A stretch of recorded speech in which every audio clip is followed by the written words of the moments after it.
Hey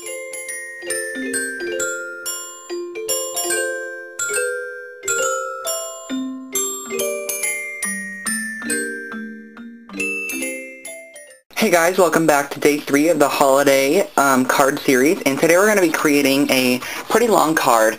So I'm starting out with a 6" by 8.5" piece of cardstock, and I'm just going to use my Martha Stewart scoreboard here. And I'm going to put it on the 6" side, and I'm just going to score it down my 3" mark to create a 3" by 8.5" card. So it's a pretty large card. Folding my card over, and I'm going to just use my bone folder and get my scoreboard out of the way here. And then after we have our 3" by 8.5" piece of card, our card, you know what I mean, my card created, and I used a Real Red cardstock from Stampin' Up. I'm going to be embossing using a couple of these snowflake stamps from the Christmas Is stamp set by Cloud9 Designs. And this is what the Cloud9 Designs is, and then this is what the Christmas stamp set looks like.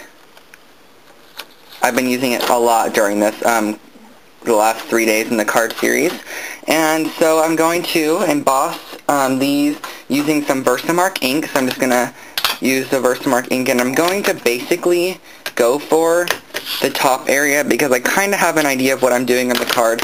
So I'm just kind of inking more of the top area. And what's nice is you really do not have to do it like this if you don't want to, as in you don't have to join them together like I did on one block. You could do 3 separate blocks and stamp them wherever you'd like. But if you could see those snowflakes, I kind of wanted my own pattern, which is what I did there.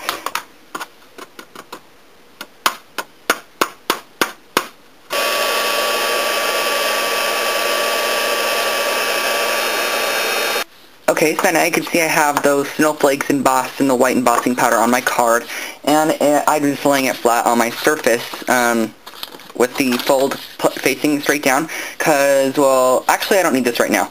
I have a strip of cardstock that's cut down to 1" by 8¼ inches, and I'm going to be doing some kind of like quilting on it, and I punched out some of these squares from this punch, a 3/4 inch punch by Fiskars, EK Success, and I'm going to kind of place these on here to create my own patterned background for the bottom of the card. And so I'm just going to grab my ATG gun, and I'm just going to start adding some tape runner on the back and lining it up on this side of the card, and I will meet you back here when I have that all done. Okay guys, so as you can see I have this strip completely done, and I really love the way it turned out. And if you could tell, I tried to punch out some main elements of the cardstock, such as the Christmas bulbs, the deer head, poinsettia, some nice parts of the plaid, the snowman, just some of the nice parts of the paper that I liked, some of the best pieces.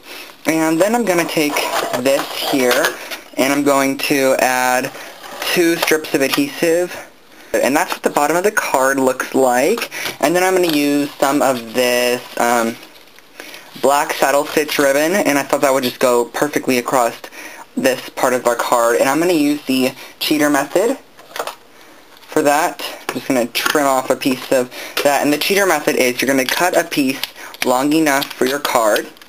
So as you can see, I want this to go around my card here, and you're going to take one of the sides, flip it over, and you're going to add a piece of tape on it. This is not a method for if you want the inside of your card to look really nice, but I'm just going to cover up the inside of my card with a piece of red cardstock when it comes time to send it to someone. And then you're going to tape the opposite side. Get something that looks like this. And then I'm going to cut off a piece of ribbon. That's about, oh, I'd say 5 inches. And I'm going to tie a knot in my ribbon to create something that looks like this now. And you could trim off your edges of your ribbon. I love thick saddle stitch ribbons. They look really nice on cards. And so then you can see you have something like this. And you could add a couple mini glue dots or even run a strip of adhesive down there just to keep your ribbon on your card. So you can see how nice that saddle stitch ribbon added a really nice element to the card. And last but not least is to add our sentiment onto the front of our card. And I'm going to be using this, oh, here it is, this peace sentiment, if you can see that. It says peace. And I'm going to be stamping that on to just a piece of the cream colored cardstock.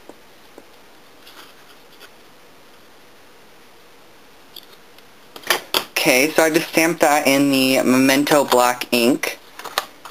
And I love Memento black ink. And I'm just going to do exactly what I did before. I'm going to cut out this piece of, or this sentiment more likely. I'm just going to make sure that it's all pretty straight.